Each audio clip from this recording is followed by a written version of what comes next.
जय हिंद दोस्तों, आज की इस वीडियो में हम जानेंगे आर्टिकल 1 से लेकर 4 तक। लेकिन चलिए समझ लेते हैं, जो कि आपको पहले से मालूम होगा।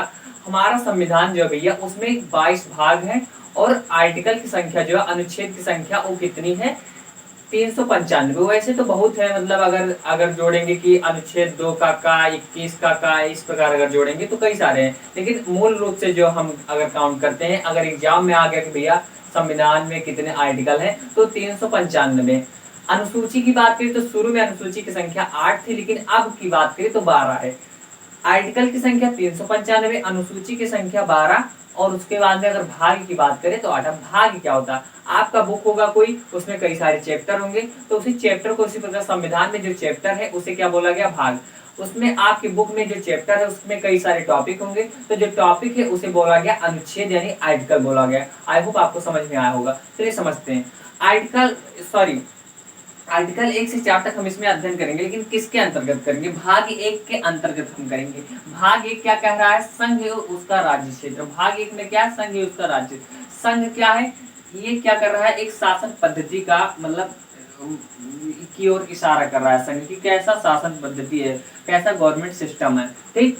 उसका राज्य क्षेत्र मतलब भारत में जो राज्य है उनके क्षेत्र, एरिया के बारे में चर्चा हो रहा है। यानी जो उसके राज्य हैं उसमें मतलब कौन कौन से राज्य हैं, इन सब की चर्चा होगी, और उसके क्षेत्र कहाँ तक है उसकी चर्चा है, ठीक। आई होप आपको समझ में आया होगा। संघ, अब आर्टिकल 1 क्या कह रहा है? अभी संघ के बारे में बेहतरीन से समझते हैं, ठीक। संघ का नाम और राज्य क्षेत्र, मतलब संघ जो है, राज्य जो है, उनका नाम और क्षेत्र के बारे में। अब आप क्या किए? संविधान का बुक खोले, पहले आपने देखा संघ है उसका राज्य क्षेत्र, भाग 1 में। अब आर्टिकल 1 पर आप गए, यहाँ पर पढ़ा संघ का नाम यानी राज्य का नाम और राज्य क्षेत्र कहाँ तक है इसका। तो अब भाई जब यहाँ से जाएंगे तो आप कहेंगे हम भैया कैसे जाने कि भैया इसमें कौन कौन से राज्य हैं और इनका कहाँ तक क्षेत्र है। तो इसके लिए आपका काल फॉरवर्ड कर दिया जाएगा। भारत के राज्य वही होंगे जो पहली अनुसूची में होंगे, तो आपको पहली अनुसूची की ओर इशारा कर दिया जाएगा कि भैया पहली अनुसूची में आप जाइए और देख लीजिए भारत का राज्य कौन सा है कौन सा नहीं है, ठीक। और भारत राज्यों का संघ है, भारत राज्यों का संघ है, इस पर चलिए चर्चा कर लेते हैं। राज्य के कई कैटेगरी हो सकते हैं। देखिए, एक होता परिसंघ। परिसंघ जो होता है भैया, इसमें छोटे छोटे राज्य मिलकर केंद्र सरकार को शक्तियां देते हैं, जिससे कि एक देश का निर्माण होता है। बट इसमें खराबी क्या होती कि इसमें कभी भी कोई राज्य अलग हो सकता है, ऐसा वर्तमान समय में देखने को नहीं मिलेगा, पहले था, ठीक। इसको कन्फेडरल इंग्लिश में बोलते हैं। अब बात करते हैं संघ की। संघ क्या हो जाता है? फेडरल। अब परिसंघ का अगर एक अच्छे से उदाहरण समझे कि अगर आपने क्या है, आप स्टूडेंट लाइफ में, तो आपकी 2 गो 3 गो 1 गो या एक भी नहीं होगी फलानी, ठीक। यानी आपकी भैया बाबू सोना होगी, तो वो आपसे कभी भी रिश्ता तोड़ सकती। बाद में हम घर वाले नहीं मान रहे, बात नहीं करेंगे, तो आपसे कभी भी रिश्ता तोड़ सकती, यानी वो क्या होगी? परिसंघ में आ गई। जो आसानी से रास्ता तोड़ दे उसे परिसंघ कहेंगे। अब संघ क्या होता है? ये फेडरल होता है। ये इसको क्या बोलते हैं? फेडरल। ऐसी पद्धति जो देखने को मिलती है भैया, मिलती है अमेरिका में। अब इसमें अमेरिका में क्या होता है? शुरू में जब अमेरिका का संविधान बना था तो उसमें भैया कुल 13 राज्य मिलकर क्या किए थे? एक देश का निर्माण किए थे। तो एक समझौते के आधार पर इसमें ऐसा होता है, इसमें फेडरल में। अब भैया एक आप अगर मतलब तलाक के बारे में पढ़े होंगे, अगर आप जानना चाहते हैं या पढ़े होंगे नहीं जानते हैं, तो अगर आप कहेंगे तो मैं वीडियो अच्छे से बना दूंगा उसमें कि तलाक कितने प्रकार के होते हैं, सुप्रीम कोर्ट ने कौन किसको मतलब खत्म कर दिया, इसमें क्या क्या क्या मतलब प्रोसीजर, तो सब कुछ बता दूंगा। लेकिन वहां पर समझने के लिए समझते हैं। फिर अगर आप तलाक में जाएंगे तो उसमें एक हलाला नाम की एक सिस्टम होता है, तो वो होता है क्या समझते हैं? हलाला में क्या होता है कि अगर कोई भी व्यक्ति है, वो उसने जिससे शादी किया है, अब उससे मतलब किसी भी चीज के लिए लफड़ा हो गया, इसके लिए उसने तलाक दे दिया है। अब तलाक देने के बाद भी उसे बहुत दिन बाद पछतावा हो रहा है कि वो ठीक थी, अगर हम उससे फिर से कर ले शादी तो क्या हो जाएगा। तो इसके लिए क्या करना पड़ेगा? उसे हलाला एक सिस्टम होता है जिसके द्वारा वो शादी कर सकता है। वो पहले उस जिससे शादी किया था उससे डायरेक्ट शादी नहीं कर सकता, वो किसी दूसरे से शादी कराएगा। अब भैया शादी कराएगा तो भैया आप किसी का भी आप क्या कर रहे हैं, मतलब आपसे कोई कह दे कि भैया हमारी वाली से हलाला कर लीजिए, तो आप वो बड़े खुश हो जाएंगे कि हलाला, अब तो 2-3 महीने के लिए। तो ऐसा नहीं होगा, ऐसा मतलब करेगा नहीं कोई। वो क्या करेगा? इसके लिए बुढ़ऊ लोग का। अब भैया आप नवयुवक है, आप कोई आपकी आप मतलब आपका शादी करा दे अपनी बीवी से, तो आप क्या उसको आसानी से छोड़ देंगे? छोड़ेंगे तो है नहीं, कहेंगे भाई ना भैया हम अभी तो नहीं छोड़ेंगे। तो वो क्या करे? बूढ़े लोग इसमें काम आने लगे। तो बूढ़े लोग क्या भैया, पैसा दो पैसा, तो भैया पैसा ये लेने लगे, तो इन्होंने क्या क्या हलाला करा दिया बूढ़ों के साथ। अब उसने क्या किया भैया, एक समझौता किया था, दो लोग जो थे, जिसने छोड़ा था और जिससे मतलब हलाला हुआ है, तो बुढ़ऊ और वो मिलकर क्या किए थे समझौता कि आप कुछ पैसा ले लीजिए, हमारी वाली से शादी कर लीजिए, उसके बाद में छोड़ दीजिए, हम उसको रख लेंगे। तो यही हुआ। तो यानी वो समझौता था। तो यानी समझौते के आधार पर अगर हो रहा है तो वो क्या हो जाएगा, फेडरल। तो समझौता ये टूट भी सकता है कि ना भैया हम तुम्हारा पैसा नहीं लेंगे, जाओ। तो ये समझौता भी टूट भी सकता है, तो इसे क्या बोलेंगे, फेडरल बोलेंगे। यानी यूएसए में ऐसा पद्धति देखने को मिलेगा। संघ क्या, यूनियन। यूनियन में भैया आप क्या कर सकते हैं, तलाक ही नहीं देख सकते हैं। इसका तलाक से नाता नहीं है, हम आपको समझाने के लिए बता रहे हैं। संघ में क्या होता है, आप कभी भी अगर योगी जी कहेंगे हम भैया हम क्या करेंगे, हम भारत से अलग होना चाहते हैं, हम अलग देश बनाना चाहते हैं, नीतीश जी बोले हम अलग देश बनाना चाहते हैं, केजरीवाल जी बोले हम अलग देश बनाना चाहते हैं, तो ऐसा नहीं कर सकते भैया, ये सबसे मजबूत है, इसमें आप आसानी से निकल सकते हैं, इसमें भी आसानी से निकल सकते, लेकिन इसमें आसानी से नहीं निकल सकते, इसमें निकल ही नहीं सकते। संघ में क्या होता है, इसमें निकल नहीं सकता कोई भी राज्य, ये नहीं कहेगा कि हम अलग जाएंगे, ऐसा कुछ भी नहीं कर सकता। ठीक, तो आई होप आपको परिसंघ, संघ और संघ, संघ संघ दो जगह दिख रहा है। अगर उसमें पूछेगा भी एक साथ संघ संघ दिया तो यूनियन और फेडरल दे देगा, तो उसी के अनुसार आप टिक मारिएगा। ठीक, आप समझते हैं। पूछ लेगा कि भारत राज्यों का संघ है, तो उसमें भी दो जगह अगर संघ लिख दिया तो आप तो करिए राम राम में, तो दो जगह हम क्या करें, तो उसके साथ यूनियन लिखा रहेगा। ठीक, नए राज्य, अब आर्टिकल 2 में अगर आप जाएंगे तो वहां पर मिलेगा नए राज्यों का प्रवेश या स्थापना। भैया नए राज्य भारत में मिल सकते हैं और उसकी स्थापना भी संसद कर सकती है।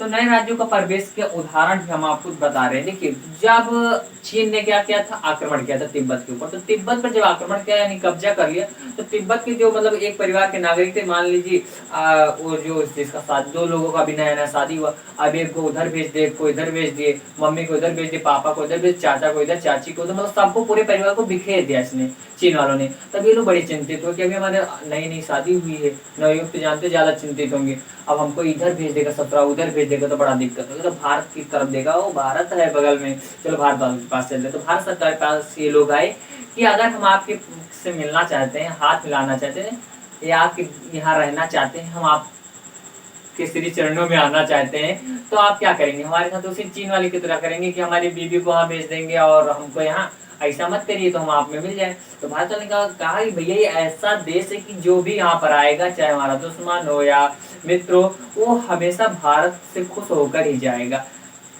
ठीक, तो भारत ने कहा भैया आप बता तो सही रहे हैं, लेकिन क्या करें, हमें कुछ दिन ट्रायल करना था। तो बोले कि ठीक है। तो इसके लिए संविधान में संशोधन हुआ, 35वां संशोधन हुआ। संविधान में 35वां संशोधन कब हुआ, 1975 में हुआ। ठीक, 1974 में हुआ।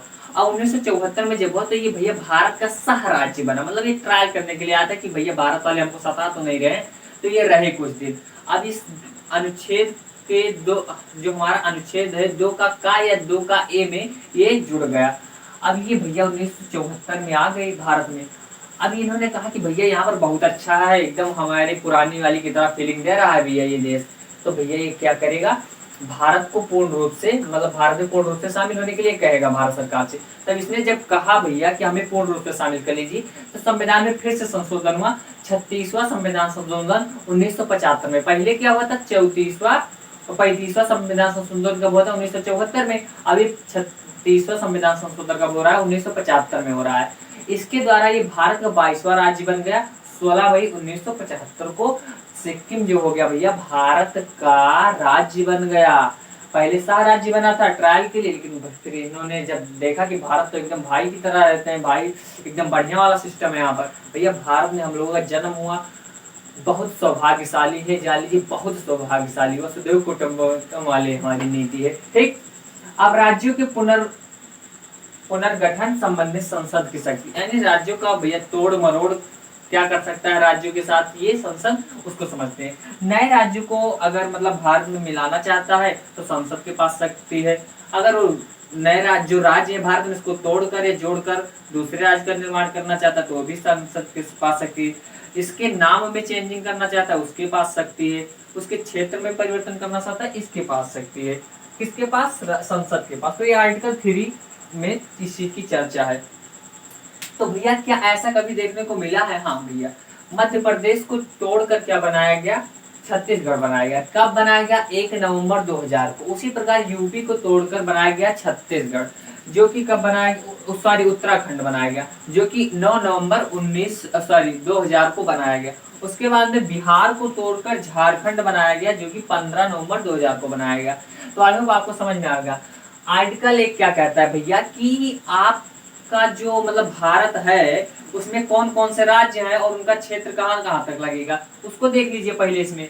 अब यहाँ से आपका कॉल फॉरवर्ड कर दिया जाएगा पहली अनुसूची में, आप वहां पर जाकर देख सकते हैं। उसके बाद में आर्टिकल 2 में जैसे आएंगे तो वहां पर भैया कहेगा कि नए राज्यों को आप अगर भारत में कोई मिलना चाहता है तो मिला लीजिए। तो भारत में अगर मिला लिया उसको, तो मिलाने के बाद में क्या कर सकता है, अगर उसका नाम में परिवर्तन, उसी के नाम में नहीं किसी के भी, मतलब जो भारत में मिला है, ऐसा नहीं कि जो मिला है उसी के नाम में या सीमा में परिवर्तन करेगा ये संसद। ये किसी भी राज्य के, भारत के यूपी हुआ, बिहार हुआ, झारखंड हुआ, छत्तीसगढ़ हुआ, कुछ भी हुआ, कोई भी राज्य हुआ, उसके राज्य में मतलब उसके क्षेत्रफल को छोटा कर सकता है, बड़ा कर सकता है, नाम को मिटा सकता है, दूसरा नाम ला सकता है, कुछ भी कर सकता है ये संसद। ये कहा मैंने, पहले मिलाओ, फिर उसके बाद में कूचो, जैसा मन करे वैसा करो। फिर उसके बाद में क्या कर दिया गया, आगे आपको आर्टिकल 4 में भेज दिया गया। अब आर्टिकल 4 में क्या भैया कि नए राज्य जो मतलब 1, 2, 3 आर्टिकल जो है, आर्टिकल नंबर 1 है, 2 है, 3 है, अब इसको 368 के बाहर रख दिया गया। आर्टिकल यानी अनुच्छेद 368 के बाहर रख दिया गया इन तीनों को। मतलब इसमें संसद जो है अपने बहुमत के द्वारा 50% इसका अगर बहुमत है तो ये क्या कर सकता है, इन सबको तोड़ मरोड़ सकता है, नाम या सीमा में परिवर्तन कर सकता है, या इन तीनों आर्टिकल में कुछ भी परिवर्तन कर सकता है। कौन कर सकता है? संसद। इसमें कोई भी बाध्य नहीं बन सकता। अगर योगी जी अभी क्या कहे, संसद वालों ने विचार बनाया कि भैया हम यूपी को तोड़कर भैया एक और राज्य बनाना चाहते हैं, क्योंकि ये बहुत बड़ा राज्य हो गया, इसमें शासन करना संभव नहीं है। क्योंकि जी बोले कि हमारा टकला नहीं देख रहे हो, इसलिए हम बाहर चला दिए हैं, और इसमें इतना पावर है कि हम ऐसा पूरे भारत को कंट्रोल कर सकते हैं, हम नहीं करेंगे ऐसा। तो ऐसा योगी जी नहीं कर सकते, क्योंकि संसद क्या है, इस मतलब आर्टिकल 4 का कह रहा है संसद को शक्ति दी कि आप तोड़ मरोड़ सकते हैं। अब योगी जी भी इसमें बात नहीं कर सकते। अब इसमें अगर राष्ट्रपति बाध्य होना चाहिए, भैया बाधा हम सही नहीं करेंगे, तो राष्ट्रपति इसमें बाध्य, 368 के द्वारा राष्ट्रपति भी बाध्य है। राष्ट्रपति क्या करेंगे, आराम से उनके पास ले जाइए, साइन करा दीजिए, सब काम हो गया आपका। जानते राष्ट्रपति का हमारे देश में क्या इज्जत है, संसद मतलब फूफा की तरह है। तो अगर आपको समझ में आया होगा। तो योगी जी भैया क्या करेंगे, कुछ नहीं कहेंगे कि भैया तोड़ दो, योगी जी कहेंगे भैया तोड़ दो, प्रधानमंत्री हम बन के शासन कर लेंगे, ठीक।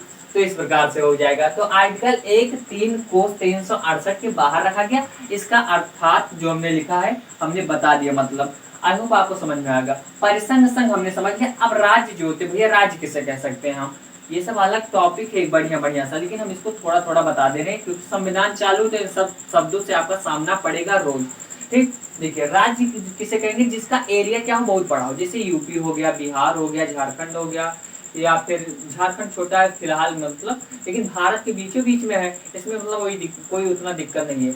अगर बात करते हैं राजस्थान की, इसकी भी जनसंख्या मतलब उतना नहीं है, लेकिन क्षेत्रफल क्या है, अधिक है। तो जिसका क्षेत्रफल अधिक हो या बड़ा हो उसे क्या बोलेंगे, राज्य बोलेंगे।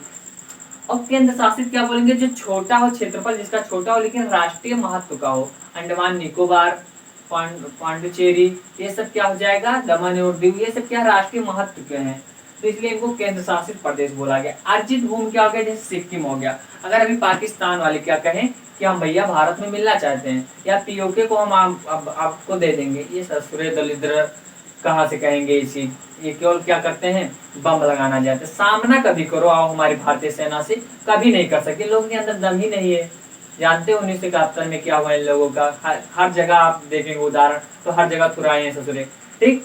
तो ये लोगों सामने से सामना करना बस की बात नहीं, तो ये कहीं बम लगाएंगे, कहीं कुछ करेंगे, कहीं कुछ करेंगे, बस यही इनके बस की बात है।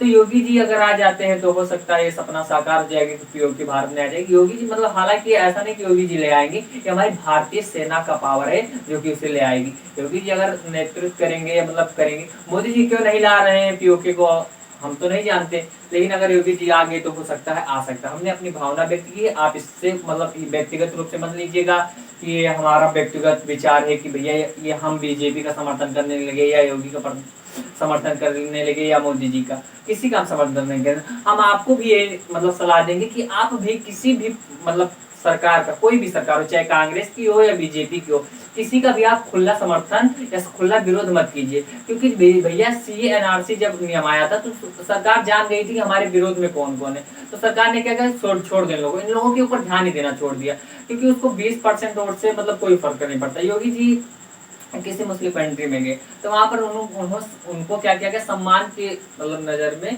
उनको टोपी पहनाने लगे, तो उन्होंने मना कर दिया साफ साफ, क्योंकि उन्होंने कहा कि भैया हम दुनिया को टोपी पहना रहे हैं और आप हमें क्या कर रहे हैं, आप हमें टोपी पहनाना चाहता है, इससे संभव नहीं है। मतलब क्या है कि उन्होंने 20% ये नहीं देखा कि हमारा वोट कट जाएगा या कुछ भी होगा, मतलब सरकार से मतलब उनको ऐसा फर्क नहीं पड़ने वाला। तो इस प्रकार से आप भी क्या करिए, किसी का भी विरोध करते समय विनम्रतम क्यों दलितम, क्या विनम्रता से रहने से दलितता आ जाएगी, नहीं, तो विनम्रता से रहिए। कोई भी सरकार है, विनम्र रहिए उनके सामने, भले से आप मोड़ी नीचे करके नमस्ते मत करिए, गाली ही दे दीजिए उनको, लेकिन उनके सामने विनम्र रहिए। किसी से भी सरकार को हो, चाहे बीजेपी की हो या कांग्रेस की हो, कोई भी सरकार हो, जेड कोई भी हो, किसी का विरोध खुलकर नहीं करना चाहिए, क्योंकि जो अगर हम उसका विरोध करने लगे खुलकर तो कोई भी सरकार होगी हम लिखित दे देते हैं, आपको बर्बाद कर देगी। इसलिए आपको भी मैं सलाह दूंगा कि किसी भी सरकार का खुलकर समर्थन मत कीजिए, विरोध मत कीजिए, जो है उसका विनम्रता से सम्मान करिए, आपका ही फायदा है, हमारा भी फायदा है। मिलते हैं नेक्स्ट वीडियो में, तब तक के लिए जय हिंद।